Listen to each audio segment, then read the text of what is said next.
কোন চালারা চাঁদা চাইছে রে? এরা এই তোর মুখের পাশে এরমকা কিসে ভাই? তো তুমি কি এখন চাঁদা দিবে না? না চাঁদা দিব না।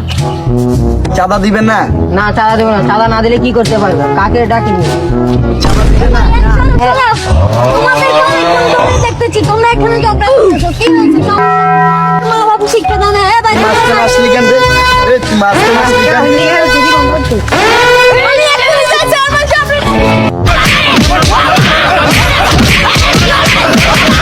অনেক দিন তো হয়ে গেল, ওই আমাদের রিমনকে তো দেখছি না। তুমি কি দেখেছো ওকে?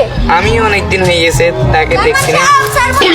কি রে ওই যে রিমন, সেটা তোর কি হয়?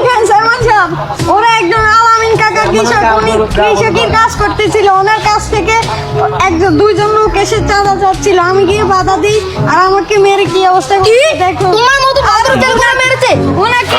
ওনাকে এখন হাসপাতাল লাগছে আমাকে মেরে কি করছে আমি এই গ্রামের চেয়ারম্যান, আর তোমার গায়ে হাত দিল? ওদের কাছে কি খবর আছে? চেয়ারম্যান সাহেব আপনি শুধু হুকুম করেন, আমি ওদেরকে নিয়ে আসি। তাড়াতাড়ি যাও, রিমনের গায়ে ওরা হাত দিয়ে ওদের দিয়ে কি করে তুমি দেখো। তোমার এত বড় সাহস, তুমি আমার কাজ ছেলের উপরে হামলা চালাও? তোকে মারিনি যে তোর সাত কপালের ভাগ্য।